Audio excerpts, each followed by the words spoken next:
আসসালামু আলাইকুম, কেমন আছেন সবাই? আজকে রান্না করব এই গরুর মাংস দিয়ে বাঁধাকপি। আমি সুন্দর করে ধুয়ে পরিষ্কার করে নিছি। আর গরুর মাংসটা এইদিকে কষানো হয়ে গেছে। এখন আমি বাঁধাকপি দিয়ে দিব।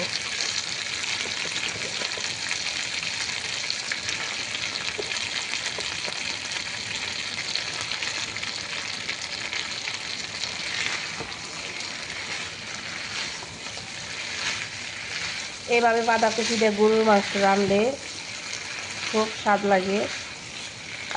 এটা আমি প্রথমে খেয়েছিলাম আমার বড়াপার বাসায়।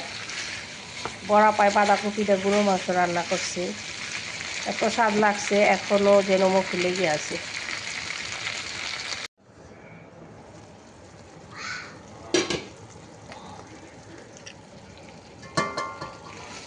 একটু পর পর এইভাবে নেড়ে চেড়ে দিতে হবে।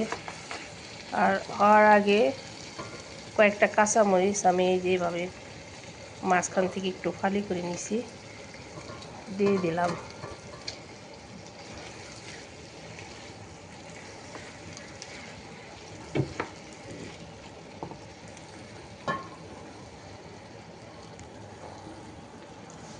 আর একটু ঢেকে দিই, কাঁচামরিচ যেন সিদ্ধ হয়।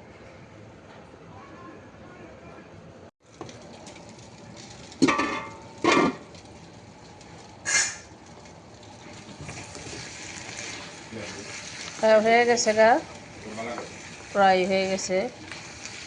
আর ওদিকে আমি একটা প্যানে ওই যে রুটি ভাজতে আছি, ওই রুটিতে গরুর মাংস দিয়ে খাবো, এই জন্য।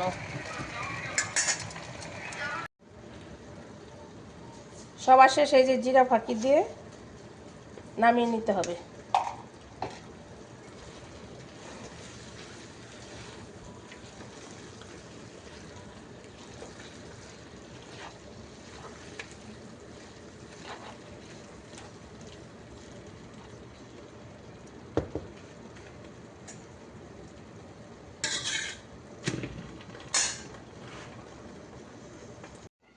এই যে দেখেন, আমার গরুর মাংস দিয়ে বাঁধাকপি রান্না শেষ।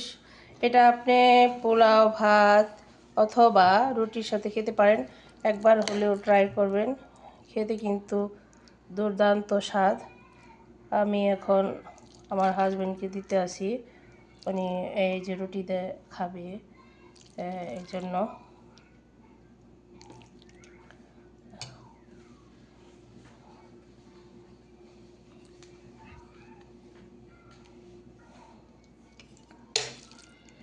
যাই হোক, আপনারা সবাই ভালো থাকেন, আমাদের জন্য দোয়া করেন। আজকের মতো এই পর্যন্ত। আল্লাহ হাফেজ।